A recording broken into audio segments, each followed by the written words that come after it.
문이 열렸던 그 밤, 냄새는 모든 걸 말하고 있었어요. 시간은 멈췄고 냉기는 공포를 품고 있었죠. 그건 인간이 만든 차가운 감옥, 그리고 냄새로 남은 죄의 흔적이었어요. 아무도 소리를 내지 않았지만 공기엔 울림이 있었어요. 냄새는 사라지지 않았고 지금도 그 방 어딘가에서 숨쉬고 있을지도 몰라요. 공포는 그렇게 여전히 열리지 않은 냉장고 속에 머물러 있어요.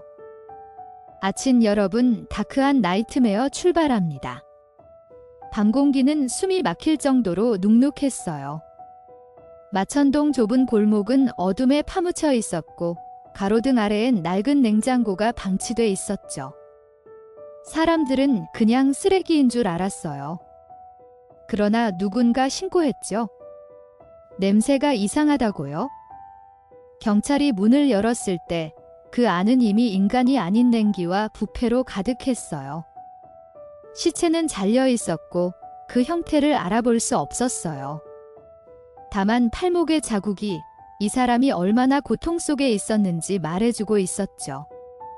공기조차 썩은 고백처럼 묵직했어요. 수사팀은 즉시 주변을 봉쇄했어요.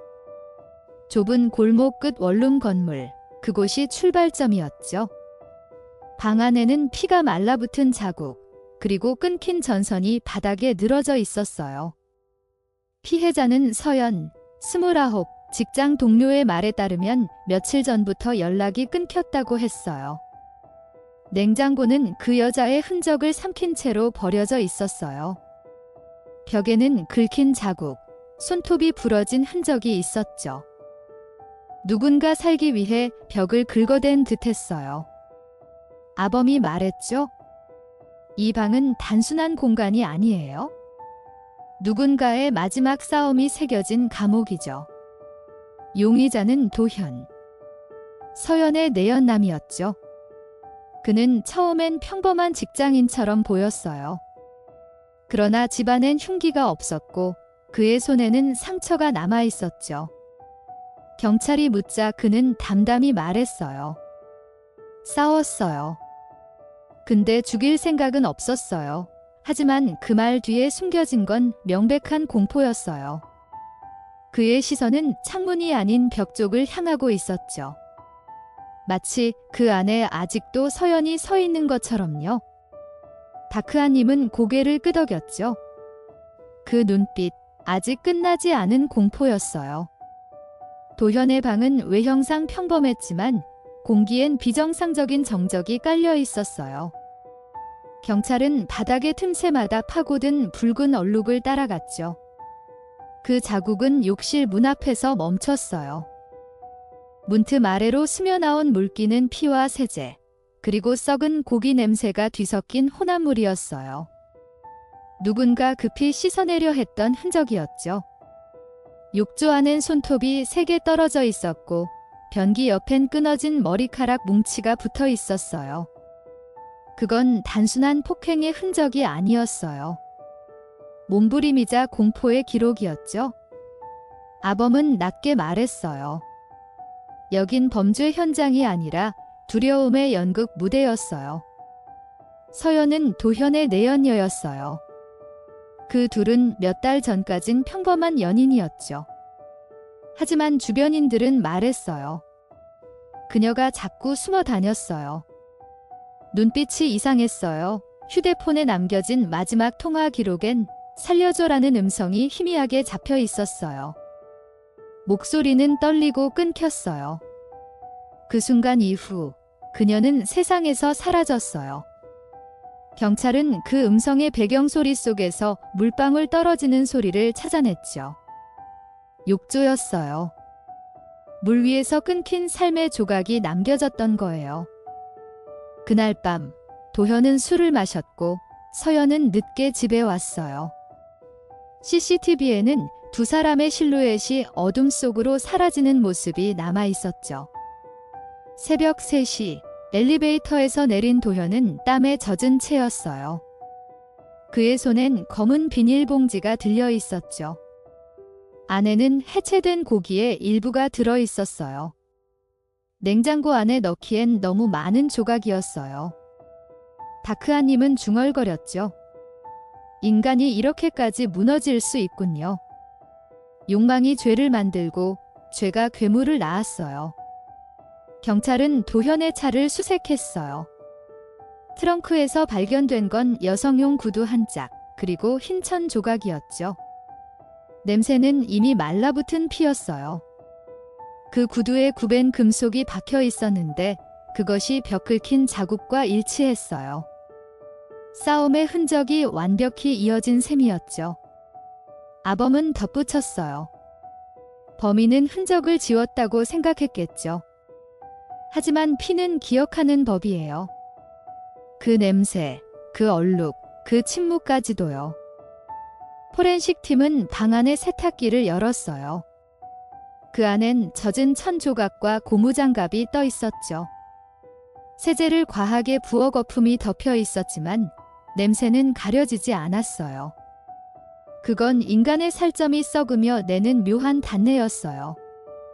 세탁기 하단의 배수구엔 혈액 덩어리가 막혀 있었어요. 그 붉은 조각들이 물살에 흔들릴 때마다 마치 무언가 살아 움직이는 듯했어요. 아범은 목소리를 낮췄어요. 악은 지워지지 않아요. 닦아낸 자리에 더 깊이 스며드는 거예요. 도현은 체포 당시 웃고 있었어요. 내가 그랬다는 증거 있어요. 그 말에 형사들은 아무 대답도 하지 않았죠. 그의 미소는 공허했어요. 방 안의 피비린내와는 어울리지 않았죠. 취조실의 조명은 그를 가리며 그림자를 길게 늘렸어요. 그는 웃는 얼굴로 떨리는 손가락을 꼬집고 있었어요. 자책인지 쾌락인지 알 수 없었죠. 다크아님은 중얼거렸어요. 그 미소는 후회가 아니라 잔재예요. 아직 끝나지 않은 악의 형상이죠. 사건의 배경에는 단순한 사랑이 아니었어요. 서연은 이중관계에 시달렸고 도현은 그 사실을 알고 있었죠. 그는 소유하려 했고 그녀는 도망치려 했어요. 그러나 그날 도현의 분노는 인간의 감정이 아니었어요. 그의 휴대폰엔 죽고 싶다는 메모가 반복적으로 적혀 있었어요. 그 속엔 함께 사라지자는 문장도 있었어요. 그는 사랑을 빙자해 파멸을 설계했던 거죠. 아범은 단호히 말했어요. 그건 사랑이 아니라 처벌이에요. 자신을 구속하려는 어리석음이 만든 형벌이죠. 재판에서 도현은 감정이 없었어요. 판사가 범행 동기를 묻자 그는 고개를 숙였죠. 그냥 미워서요. 그 한마디에 방청석은 얼어붙었어요. 그 미움엔 질투도 후회도 이유도 없었죠. 오직 소유가 깨진 뒤에 공허함만 남아 있었어요. 판결문이 낭독될 때도 그는 웃었어요. 그녀는 이제 영원히 내 거예요. 그 말은 무덤보다 차가웠어요. 아범은 말했죠. 악은 끝이 없어요. 오히려 판결이 내려진 그 순간 또 다른 어둠이 태어나는 거예요. 서연의 부모는 끝내 딸의 시신을 온전히 돌려받지 못했어요. 일부는 증거 보관실에, 일부는 영원히 사라졌어요. 장례식장의 냉기 속엔 울음 대신 침묵이 퍼져 있었죠. 흰 국화가 떨어질 때마다 바닥에 부서진 꽃잎들이 마치 피처럼 번졌어요. 그날 비는 내리지 않았지만 사람들의 눈빛은 젖어 있었어요. 다크아님은 조용히 속삭였죠. 그녀의 마지막 숨은 아직 이 도시 어딘가에 남아 있어요. 그건 냉장고보다 차가운 기억이죠. 그 사건이 벌어진 원룸은 지금도 그대로 남아 있어요. 새 세입자가 들어오지 않아요. 문을 열면 희미한 세제 냄새와 함께 차가운 공기가 스며나오죠. 벽지엔 아직도 손자국이 남아있고 바닥의 얼룩은 지워지지 않았어요. 밤마다 누군가 물 흐르는 소리를 들었다고 해요. 마치 욕조에서 무언가를 씻어내는 듯한 소리였죠. 아범은 마지막으로 덧붙였어요. 이곳은 단순한 집이 아니에요. 인간이 남긴 죄의 박물관이에요. 서연의 흔적은 아직 여기에 살아있어요. 밤이 깊을수록 마천동의 공기는 더 눅눅해졌어요. 사건 현장 근처에는 여전히 초가 빛나고 있었죠. 누군가는 그 앞을 지날 때마다 고개를 숙였어요. 건물 벽 틈에는 아직 말라붙은 핏방울 자국이 남아 있었어요. 바람이 불 때마다 그것이 미세하게 반짝였어요. 경찰이 철수한 뒤에도 사람들은 그 집을 바라보지 않았어요. 그러나 밤마다 창문이 스스로 열렸다고 했어요. 누군가의 손길이 남아있는 듯한 흔적이요. 다크아님은 속삭였죠. 기억이 남은 자리는 언제나 누군가를 부르죠. 그건 죄가 아니라 부활의 속삭임이에요. 서연의 친구들은 법정에서 울지 못했어요. 그저 고개를 숙이고 손을 꼭 쥐었죠. 그들의 눈에는 분노보다 죄책감이 있었어요. 그날 전화했어야 했는데, 그녀를 더 붙잡았어야 했는데, 이런 말들이 공기 중에 흩어졌어요. 경찰 기록엔 서연이 사건 전날 동네 슈퍼에서 물과 초를 샀다는 내역이 남아 있었죠. 어쩌면 자신이 곧 사라질 걸 예감했던 걸지도 몰라요. 아범이 말했죠. 사람은 죽기 직전 말보다 물건으로 마지막 신호를 남기죠. 그건 도움의 요청이자 이별의 예고예요. 도현의 재판 기록엔 계획적이라는 단어가 수십 번 등장했어요. 그는 범행 후에도 담배를 피우며 창문을 열었어요. 시체를 자르는 동안 음악을 틀었고 창밖의 어둠을 바라봤죠. 그의 손목에는 반창고가 붙어 있었어요. 그건 피를 닦을 때 생긴 상처였죠. 냉장고에 조각을 넣고 나서 그는 방에 불을 껐어요. 침대에 앉아 담배를 피우며 무표정하게 말했다고 해요. 이제 조용해졌네. 그 말은 기도도 반성도 아닌 공허의 울림이었죠. 아범은 낮게 중얼거렸어요. 악은 언제나 조용하게 태어나요. 폭발이 아니라 침묵으로 시작하죠. 검찰은 도현의 심리를 분석했어요. 그의 일기엔 세상은 냉장고 같다는 문장이 반복되어 있었어요. 그가 바라본 세상은 식은 시체처럼 멈춰 있었죠.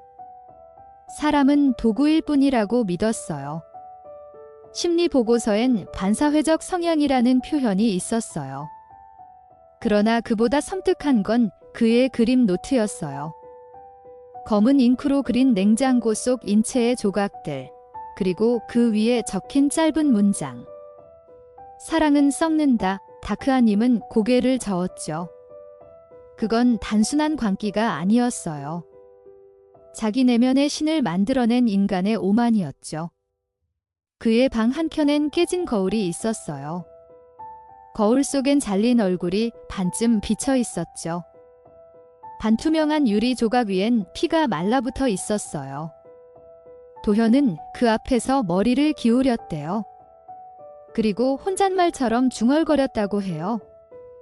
아직 나를 보고 있네. 경찰은 그 거울을 증거물로 가져갔지만 사진 속에서도 그 얼굴은 선명했어요. 거울의 균열이 마치 누군가의 미소처럼 보였죠. 아범은 말했어요. 거울은 진실을 숨기지 않아요. 인간은 스스로의 얼굴을 감당하지 못할 때 가장 잔혹해지죠. 포렌식 감정 결과 피해자의 일부는 범행 후 24시간 동안 냉장고에 보관된 것으로 드러났어요.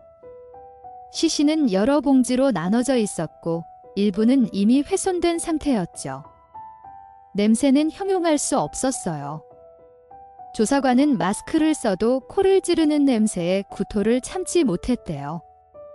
냉장고 내부 벽면에는 긁힌 자국과 함께 제스 형태의 흔적이 남아 있었어요.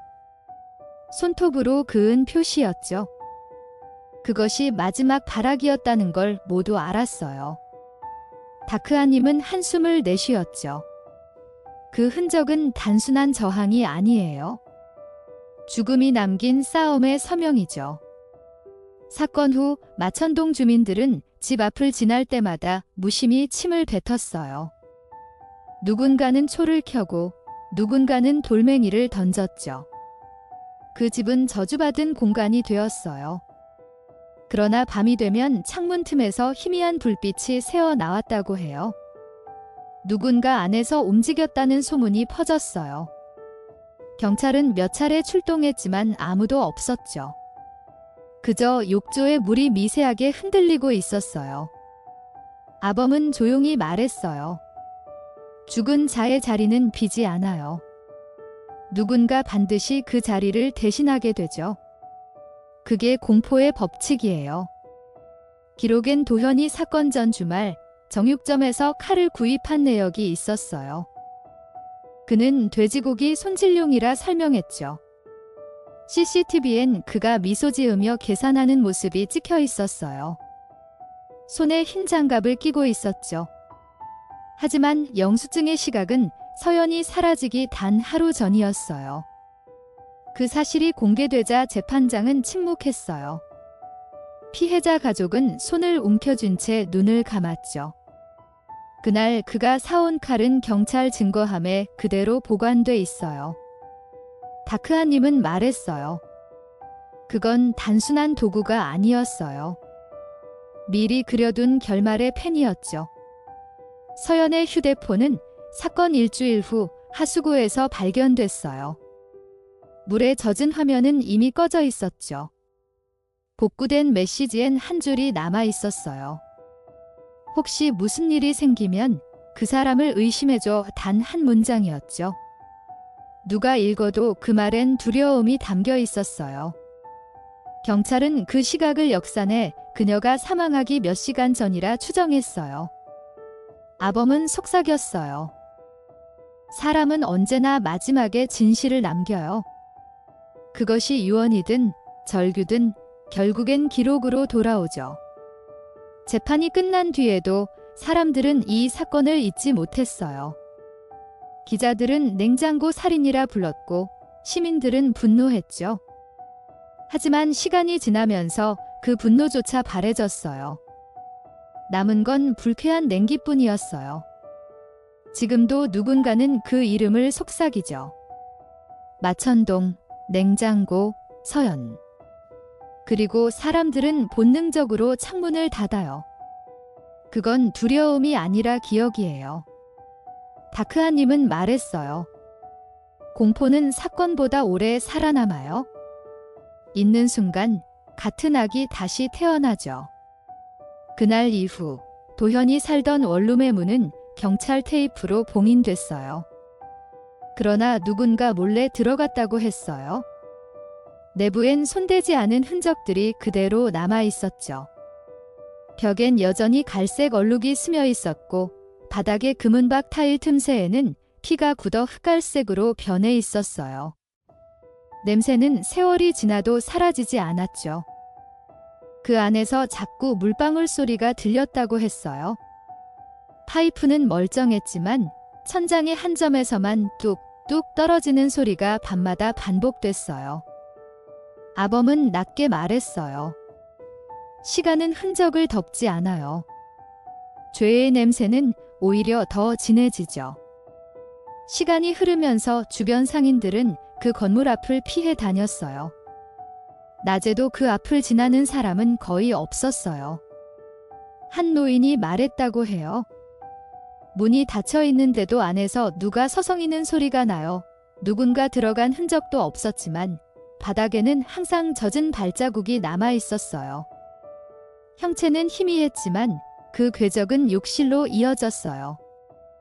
누가 일부러 그 자리를 밟고 나오는 듯했죠. 다크아님은 고개를 숙였어요. 공간은 기억을 품어요. 그 안에 공기마저 누군가의 숨으로 채워져 있죠. 도현은 구치소에서도 말을 아꼈어요. 수감된 지 일주일이 지나자 그는 벽에 손톱으로 무언가를 새겼어요. 서연은 여기 있어. 그 문장은 철저히 지워졌지만 심리 보고서에 남아 있었어요. 그는 밤마다 벽을 두드렸다고 했어요. 마치 누군가 안에서 답하길 기다리듯이요. 교도관은 밤마다 들려오는 두드림에 잠을 설쳤다고 해요. 아범은 중얼거렸어요. 그건 죄책감이 아니라 집착이에요. 악은 스스로의 울림을 들을 때 가장 흥분하죠.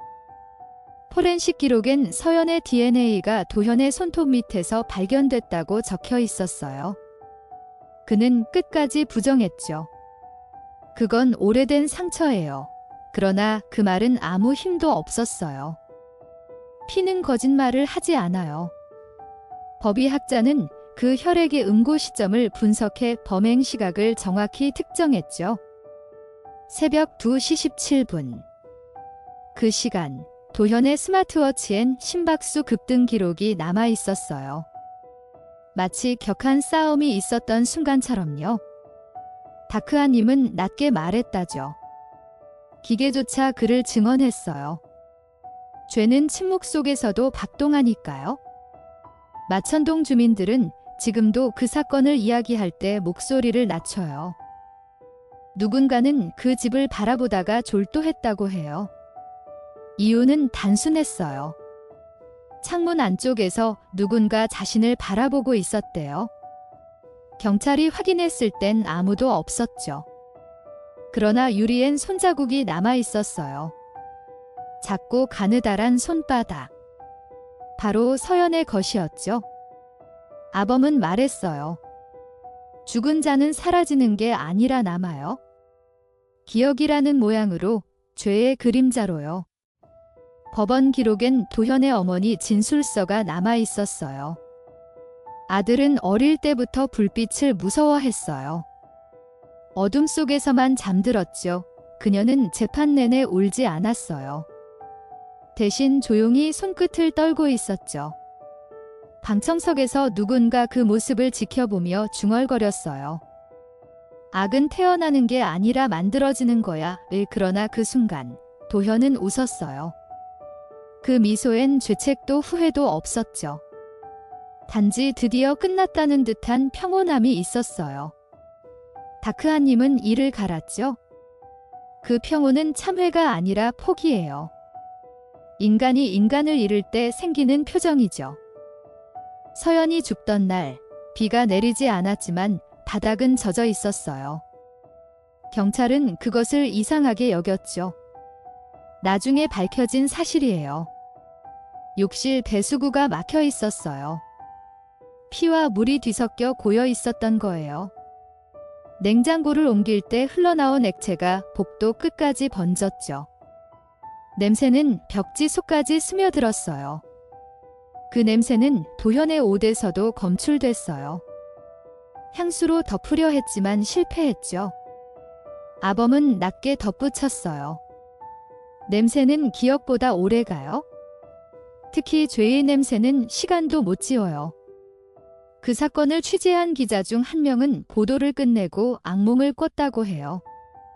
꿈속에서 냉장고 문이 스스로 열리고 그 안에서 여자의 목소리가 들렸대요. 춥지 않아. 아직 여기에 있어. 기자는 비명을 지르며 깼고 그날 이후 일을 그만뒀어요. 그가 마지막으로 남긴 말은 하나였어요. 글로 다 쓸 수 없는 냄새가 있어요. 다크아님은 속삭였죠. 기록이 아닌 감각이죠. 인간의 공포는 냄새로 남아요. 사건의 여파로 그 지역은 매매가 끊겼어요. 부동산엔 공실 장기화라는 문구가 붙어 있었죠. 사람들은 그 건물의 3층을 냉장층이라 불렀어요. 이유는 단순했어요. 아무리 여름에도 그 복도는 서늘했어요. 바람이 불지 않아도 커튼이 흔들렸죠. 누군가는 그 안에서 누군가 걷는 소리를 들었다고 했어요. 그러나 아무도 확인하지 않았어요. 아범은 조용히 말했어요. 공포는 전염돼요. 한번 새겨지면 그 자리를 떠도는 기운이 되죠. 시간이 흘러도 기록은 남았어요. 경찰서 지하 보관실에는 여전히 사건 자료가 쌓여 있죠. 봉투마다 피 묻은 천 조각, 부서진 거울 파편, 그리고 냉장고의 손잡이, 그것을 만지는 사람은 거의 없었어요. 이유는 하나였어요. 차가웠어요. 단순한 금속의 냉기가 아니었어요. 손끝을 타고 올라오는 설명할 수 없는 생기였어요. 다크아님은 마지막으로 속삭였어요. 이건 단순한 기록이 아니에요. 아직도 살아있는 공포예요. 누군가가 그것을 다시 열 날이 오겠죠. 도현의 집안엔 아무 소리도 없었어요. 그 침묵이 오히려 귀를 찢는 것처럼 들렸죠. 벽에는 칼로 긁은 흔적들이 무수히 남아 있었어요. 그건 싸움의 자국이 아니라 후회의 궤적이었어요. 형사들은 손전등으로 벽면을 비추며 서로 눈빛을 교환했어요. 숨을 고를 때마다 공기에서 금속 냄새가 올라왔죠. 피가 아니라 그보다 오래된 기억의 냄새였어요. 아범이 말했죠. 죄책감은 피보다 오래가요. 씻어도 남아요. 벽에, 공기에도요. 그 말이 형사들의 손끝을 멈추게 했어요. 냉장고 안에서 가져온 봉투 하나, 그 안엔 지워지지 않는 흔적들이 있었어요. 손끝이 닿자마자 형사의 피부가 싸늘해졌어요. 봉투 속의 내용물은 냄새로만 정체를 말하고 있었죠. 형사는 뒤로 한 걸음 물러났어요. 어딘가에서 물방울이 뚝 떨어지는 소리가 들렸어요. 그건 냉장고의 물이 아니라 인간의 공포가 응결한 소리였어요. 다크아님은 조용히 숨을 내쉬었죠. 이건 냉기가 아니에요. 사람의 끝에서 나오는 냄새죠.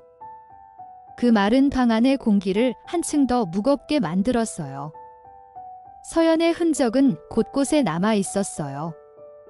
부엌 창가에선 타다 남은 향초가 아직 미세한 연기를 내뿜고 있었어요. 그 연기엔 누군가의 기도가 섞여 있었죠. 그건 살려달라는 소리가 아니라 차라리 끝내달라는 목소리처럼 들렸어요. 형사는 손전등을 껐다 켰어요. 그 순간 빛의 깜빡임 속에서 서연의 그림자가 스쳐갔어요. 빛이 멈추자 아무 일도 없었던 듯 방은 다시 어두워졌죠. 하지만 그 어둠 안엔 누군가의 눈동자가 아직 살아 있었어요. 도현은 조사실 의자에 앉아 있었어요. 손은 무기지 않았지만 움직이지 못했죠. 형사가 물었어요. 왜 그랬습니까? 도현은 웃지도 울지도 못했어요. 그냥 너무 조용했어요. 그 사람이 떠난 뒤엔 세상이 멈춘 것 같았어요. 그의 목소리는 마치 누군가 다른 사람이 대신 말하는 듯 이질적이었어요. 아범이 말했죠. 고요는 사람을 미치게 해요. 소음이 아니라 그 정적이요. 그 말에 도현의 손가락이 미세하게 떨렸어요. 형사들은 그의 차를 뒤졌어요. 트렁크 안은 비어 있었지만 공기가 무겁게 눌려 있었어요. 마치 누군가 갇혀있다 떠난 것처럼요. 좌석 밑에는 끊어진 머리카락 한 올이 떨어져 있었어요. 그건 증거가 아니라 기억이었어요. 형사는 장갑 낀 손으로 그것을 집어들며 눈을 감았어요. 사람은 이렇게까지 흔적을 남기네요. 그 말은 자신에게 하는 자책처럼 들렸어요. 어둠 속에서 다크아님이 낮게 속삭였죠. 흔적은 남지만 용서는 남지 않아요. 도현의 집 지하 창고에서 낡은 종이 상자가 발견됐어요. 그 안엔 편지와 사진, 그리고 끊긴 목걸이가 들어있었죠. 서연이 생전에 썼던 편지에는 이런 구절이 있었어요. 당신이 나를 사랑한다면 내 흔적을 지워줘요. 그 문장은 마치 예언처럼 남아 있었어요. 형사들은 아무 말도 하지 못했어요. 누군가의 사랑이 이렇게 변할 수도 있다는 사실이 그들을 얼어붙게 했어요. 아범의 목소리가 덧붙였죠. 사랑은 때로 사리보다 깊은 흉터를 남겨요. 밤이 되자 마천동엔 다시 비가 내렸어요. 빗소리는 마치 누군가의 고백처럼 들렸죠. 형사는 마지막으로 현장을 정리하며 창문을 닫았어요. 그 순간 벽에 걸린 거울이 미세하게 흔들렸어요. 그건 단순한 바람의 움직임이 아니었어요. 거울 속엔 어렴풋한 손자국이 남아 있었죠. 마치 누군가 마지막으로 구조를 요청한 듯 했어요. 형사는 한참을 바라보다 고개를 숙였어요. 우리가 너무 늦었어요. 그 말은 공기 속에서 비처럼 흩어졌어요. 도현은 결국 범행을 부인했어요. 하지만 그의 눈동자는 모든 걸 알고 있었죠. 변호사는 조용히 말했다고 해요. 당신의 침묵이 당신을 더 깊이 묶을 거예요. 도현은 고개를 숙인 채 자신의 손을 바라봤어요. 손끝엔 아직도 붉은 기운이 남아 있었죠. 그건 피가 아니라 기억이었어요. 지워지지 않는 죄의 기억. 아범이 말했죠. 사람은 용서보다 기억으로 무너져요. 재판정에서 도현은 아무 말도 하지 않았어요. 판사는 묻지도 않았죠. 이미 모든 게 증거로 말하고 있었어요. 방청석 한켠엔 서연의 친구들이 앉아 있었어요. 그들은 아무 눈물도 흘리지 않았어요. 눈물조차 이미 말라버린 슬픔이었죠. 법정의 공기는 마치 성당처럼 정적이었어요. 죄와 구원 사이엔 단 한 줄의 빛도 없었죠. 다크아님은 낮게 말했죠. 심판은 법정에서 끝나지 않아요. 기억 속에서 계속돼요. 시간이 흘러도 마천동 골목의 그 집은 그대로 남아 있었어요. 새로 들어온 사람들은 이유 모를 불안을 느꼈죠. 밤마다 냉장고가 미세하게 떨리는 소리가 들린다고 했어요. 경찰은 단순한 노이즈라 말했지만 그 소리를 들은 사람들은 다르게 느꼈어요. 아범의 목소리가 마지막으로 덧붙였죠. 이 사건은 끝나지 않았어요. 누군가의 후회는 아직 그 골목에 남아 있으니까요. 이번 다크한 나이트메어는 여기까지입니다. 끝까지 청취해 주셔서 감사합니다. 작은 댓글, 구독과 좋아요로 힘을 보태주시면 큰 응원이 될 거예요.